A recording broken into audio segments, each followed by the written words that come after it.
49वां बाब। याकूब का अपने बेटों को बरकत देना। और याकूब ने अपने बेटों को ये कहकर बुलवाया कि तुम सब जमा हो जाओ, ताकि मैं तुमको बताऊं कि आखिरी दिनों में तुम पर क्या क्या गुजरेगा। आए याकूब के बेटों, जमा होकर सुनो और अपने बाप इसराइल की तरफ कान लगाओ। आए रूबन, तू मेरा पहला उठा, मेरी कुवत और मेरी शाहजोरी का पहला फल है। तू मेरे रोब की और मेरी ताकत की शान है। तू पानी की तरह बेसबात है, इसलिए तुझे फजीलत नहीं मिलेगी, क्योंकि तू अपने बाप के बिस्तर पर चढ़ा, तूने उसे नजस किया। रूबन मेरे बिछौने पर चढ़ गया।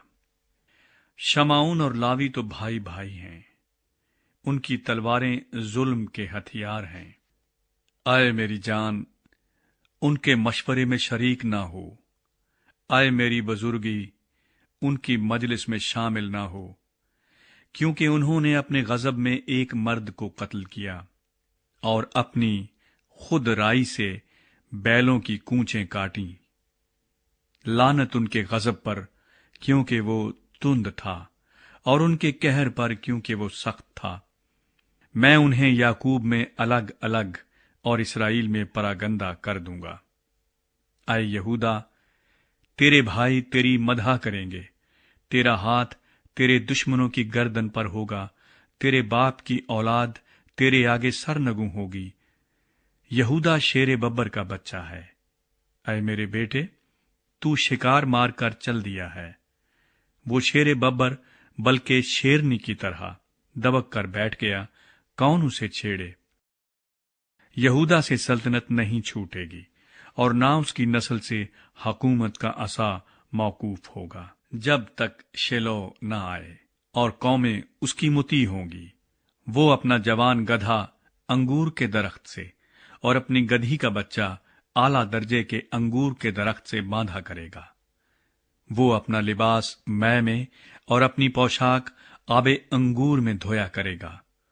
उसकी आंखें मै के सबब से लाल और उसके दांत दूध की वजह से सफेद रहा करेंगे।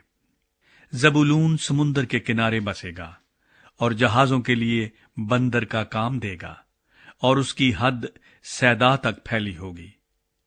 इश्कार मजबूत गधा है, जो 2 भेड़ सालों के दरमियान बैठा है। उसने एक अच्छी आरामगाह और खुशनुमा जमीन को देखकर अपना कंधा बोझ उठाने को झुकाया और बेगार में गुलाम की तरह काम करने लगा। दान इसराइल के कबीलों में से एक की मानिंद अपने लोगों का इंसाफ करेगा। दान रास्ते का सांप है, वो राह गुजर का अफई है, जो घोड़े के अकब को ऐसा डसता है कि उसका सवार पिछाड़ खाकर गिर पड़ता है। ऐ खुदावंद, मैं तेरी नजात की राह देखता आया हूं। जद पर एक फौज हमला करेगी, पर वो उसके दुम्बाले पर छापा मारेगा। आशिर नफीस अनाज पैदा किया करेगा और बादशाहों के लायक लजीज अशिया मुहैया करेगा। नफ्ताली ऐसा है जैसे छूटी हुई हिरनी, वो मीठी मीठी बातें करता है। यूसुफ एक फलदार पौधा है, ऐसा फलदार पौधा जो पानी के चश्मे के पास लगा हुआ हो और उसकी शाखें दीवार पर फैल गई हों। तीर अंदाजों ने उसे बहुत छेड़ा और मारा और सताया है, लेकिन उसकी कमान मजबूत रही और उसके हाथों और बाजुओं ने याकूब के कादर के हाथ से कुवत पाई। वहीं से वो चौपान उठा है जो इसराइल की चट्टान है। ये तेरे बाप के खुदा का काम है जो तेरी मदद करेगा।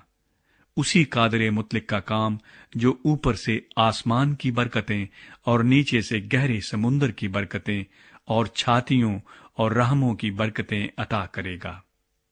तेरे बाप की बरकतें मेरे बाप दादा की बरकतों से कहीं ज्यादा हैं और कदीम पहाड़ों की इंतहा तक पहुंची हैं।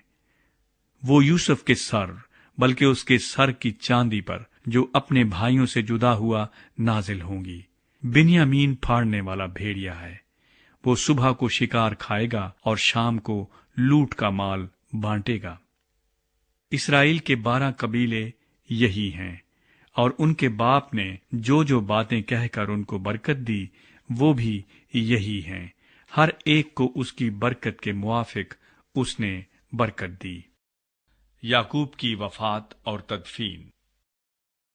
پھر اس نے ان کو حکم کیا اور کہا کہ میں اپنے لوگوں میں شامل ہونے پر ہوں، مجھے میرے باپ دادا کے پاس اس مغارہ میں جو افرون ہتی کے کھیت میں ہے دفن کرنا، یعنی اس مغارہ میں جو ملک کینان میں ممرے کے سامنے مکفیلا کے کھیت میں ہے، جسے ابراہم نے کھیت سمیت افرون ہتی سے مول لیا تھا تاکہ گورستان کے لیے وہ اس کی ملکیت بن جائے۔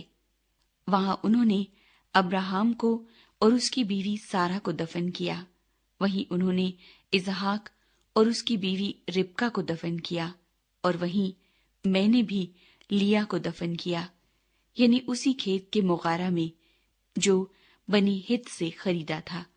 اور جب یعقوب اپنے بیٹوں کو وصیت کر چکا تو اس نے اپنے پاؤں بچھونے پر سمیٹ لیے اور دم چھوڑ دیا اور اپنے لوگوں میں جا ملا۔